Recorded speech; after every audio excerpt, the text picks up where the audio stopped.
나중에 나이 들면 요양원 가야지. 생각보다 많은 분들이 이런 말씀을 하십니다. 자식에게 부담 주고 싶지 않다는 마음, 혹은 혼자 있는 게 무섭다는 불안감 때문이겠죠. 그런데 말이죠. 정말 요양원이 정답일까요? 어느 날 갑자기 병이 찾아오거나 몸을 움직일 수 없게 된다면 요양원이 필요할 수도 있습니다. 하지만 대부분의 사람들은 아직 움직일 수 있고 판단력도 멀쩡한 상태에서 노년을 맞습니다. 문제는 그때부터입니다. 몸은 움직이는데 돈이 없다. 마음은 외로운데 의지할 곳이 없다. 그런 상태에서 요양원으로 들어가는 건 오히려 삶의 마지막 자유까지 포기하는 셈일 수도 있어요. 사실 요즘은 요양원보다 더 현실적인 고민이 하나 있습니다. 바로 혼자서 어떻게 살아갈 것인가입니다. 외롭지만 자유롭고 돈은 없지만 존엄은 지키며 사는 방법. 이건 단순한 생존이 아니라 노후에도 내 삶의 방식을 지키는 일입니다. 그리고 그 해답을 실제로 몸소 찾아낸 분들이 계세요. 오늘은 그중 세 분의 사례를 통해 요양원 대신 혼자서도 잘 사는 방법을 이야기해 보려 합니다. 사례 1. 나는 월 22만 원으로 삽니다. 충북 괴산 74세 여성의 이야기. 충북 괴산에서 혼자 사는 김정자가명 어르신은 현재 기초연금 32만 원 중 22만 원만 쓰고도 매달 남는다고 하십니다. 어떻게 가능하냐고요? 사 먹지 않고 키워 먹어요. 텃밭에서 감자, 상추, 고추, 쑥갓을 기르고 김장 김치는 마을 분들과 나눠 담깁니다. 겨울엔 고구마 구워 먹고 여름엔 나물 말려 저장합니다. 주거비요? 오래된 흙집이라 월세도 관리비도 없습니다. 수도는 지하수, 전기세는 1만 원 남짓? 외로움은 마을에 간 어르신들과의 수다로 달래고 스마트폰으로 손주들 사진 보는 게 하루의 낙이랍니다. 요양원은 무섭고 답답해요. 내가 키운 감자를 내가 삶아 먹는 지금이 난 좋아요. 이 말 한마디가 잊히지 않습니다. 진짜 중요한 건 돈이 아니라 삶을 살아가는 방식이라는 걸요. 사례 2. 요양원 갔다가 탈출했습니다. 서울 출신 68세 남성. 이분은 은퇴 후 혼자 지내다가 자녀의 권유로 서울 근교 요양원에 들어갔습니다. 시설도 좋고 식사도 제공되지만 몇 달 만에 탈출해 나왔다고 하더군요. 하루 세끼 밥 주는 감옥 같았어요. 모든 일정이 정해져 있고 식사는 맛이 없고 자유가 없었습니다.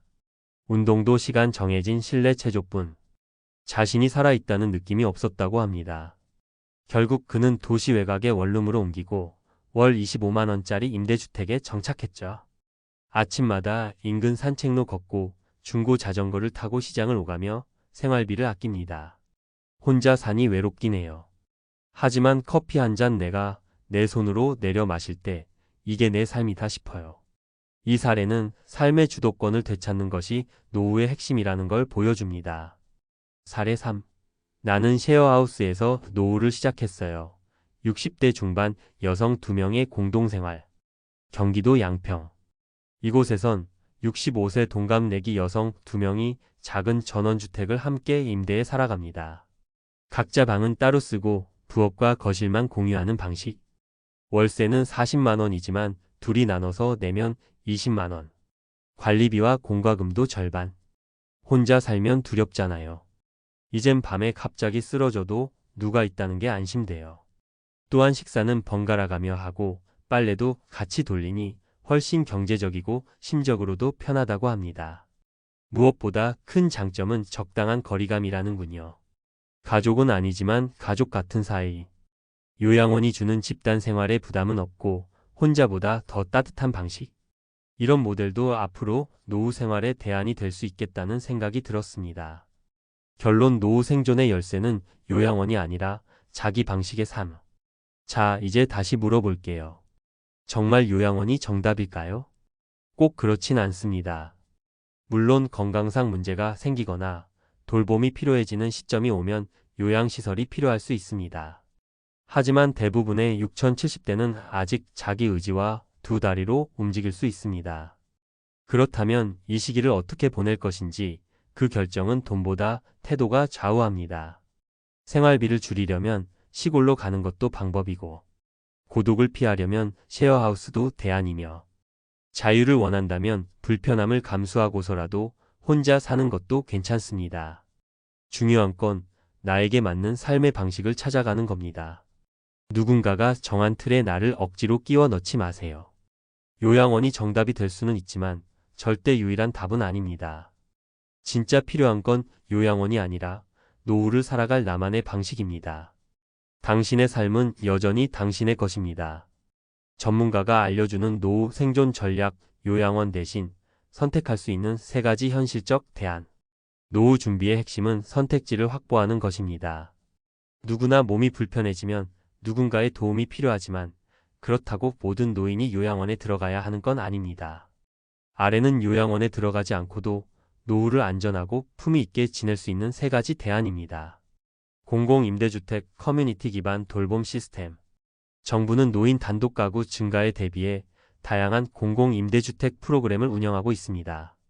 특히 월세 10만 20만 원 수준으로 생활 가능한 영구임 대주택 또는 행복주택 고령자 우선 공급을 통해 독립적이면서도 저렴한 주거 환경을 마련할 수 있습니다. 추천 제도 및 신청 방법. LH 고령자 맞춤형 임대주택. 대상 만 65세 이상 저소득층 기초연금 수급자 우선. 특징 응급 호출 시스템, 안전손잡이, 경사로 등 편의시설 완비. 월세 약 5만 15만 원 수준 관리비 별도. 신청 거주지 관할 주민센터 또는 LH 청약센터. 또한 최근 전국적으로 확산 중인 커뮤니티 케어 지역사회 통합 돌봄는 요양원에 가지 않고 집에서 의료, 간병, 식사, 이동 서비스까지 받을 수 있도록 설계된 제도입니다. 핵심 혜택. 주 23회 방문 간호사, 요양보호사 파견, 식사 및 밑반찬 배달, 물리치료 운동 프로그램 등 제공. 돌봄 매니저가 전담하여 상태 체크. 이 시스템이 정착되면 집에서 지내며 요양원 수준의 케어를 받는 것이 가능해집니다. 아직 전국적으로 확대 중이니 지자체 복지과 또는 주민센터에 문의하면 지원 여부를 확인할 수 있습니다. 노인 쉐어하우스 협동조합 주거 모델. 앞서 소개한 사례처럼 노인 쉐어하우스는 비용도 절감하고 외로움도 줄이며 건강 이상 시 빠른 대응도 가능한 모델입니다. 현재 한국에서도 몇몇 지자체나 사회적 기업, 종교재단 등을 중심으로 이런 시범 프로젝트가 진행되고 있습니다. 대표 모델. 서울시 여성 노인 쉐어하우스. 동년배 여성 34명이 함께 거주, 거실 부엌 공유. 월 임대료 15만 25만 원 수준. 기본 생활비 공동 분담으로 지출 최소화. 요리 청소 당번제 등 자율 운영. 사회적 협동조합 시니어 공동체 주택. 건강한 노인들이 함께 거주하며 생활 공동체 형성. 건강관리, 공동식사, 독서 모임, 외부 프로그램 운영. 지역사회에서 독립성과 자존감을 유지. 이러한 주거 형태는 요양원처럼 일방적으로 돌봄을 받는 것이 아니라 서로 돕고 함께 사는 노후를 만들어가는 구조입니다. 노인 일자리 소득 연계형 자립 지원. 돈이 없으면 요양원 갈 수밖에 없죠. 많은 분들이 이렇게 말씀하십니다. 그런데 요즘은 고령층도 적은 시간 일하면서 소득을 만드는 구조가 다양해졌습니다. 예시. 노인 일자리 사업 노인 복지관 중심 운영. 대상 만 60세 이상 누구나. 유형 공원 청소, 학교 급식 도우미, 지역 택배 분류 등. 월 평균 소득 27만 45만 원. 장점 소득도 생기고 외로움도 줄어드. 재능 기부형 수익 모델. 글쓰기, 유튜브, 재봉, 농사 등 본인의 능력을 활용한 창업. 정부의 시니어 창업 지원금이나 소셜 벤처 프로그램 활용 가능. 경력자 대상 재취업 프로그램 시니어 인턴십 등. 전문직 은퇴자 교사, 회계사, 공무원 등 대상. NGO, 공공기관, 사회적 기업 등에서 파트타임 고용. 고용보험 가입 및 일부 활동비 정부 지원. 노후엔 수익보다 역할이 중요한 시기입니다. 내가 누군가에게 쓸모있고 오늘도 할 일이 있다는 감각이 고립과 우울을 막아주는 가장 큰 자산이 됩니다. 전문가가 전하는 현실 조언. 요양원 입소 전 지역 자원부터 확인하라. 건강 상태가 괜찮은 경우 지역 복지센터의 방문 돌봄이나 노인 맞춤 돌봄 서비스를 먼저 이용해 보세요. 적은 돈으로도 가능하다. 소비 구조를 바꿔야 한다. 자가수리, 텃밭, 공동구매, 재활용 등을 통해 지출 30% 줄이기. 무료 급식소, 노인복지관 프로그램, 공공목욕탕 적극 활용.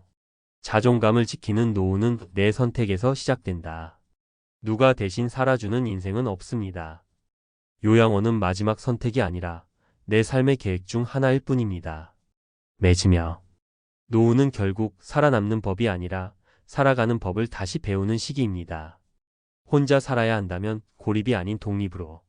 누군가와 함께 한다면 의존이 아닌 협력으로. 요양원이 아니어도 우리는 살아갈 수 있고 덕품이 있고 자유롭게 살아갈 수 있습니다. 정보만 제대로 알고 제도만 잘 활용한다면요. 지금의 선택이 나의 노후를 바꿉니다. 당신의 노후가 더 당당해지길 응원합니다.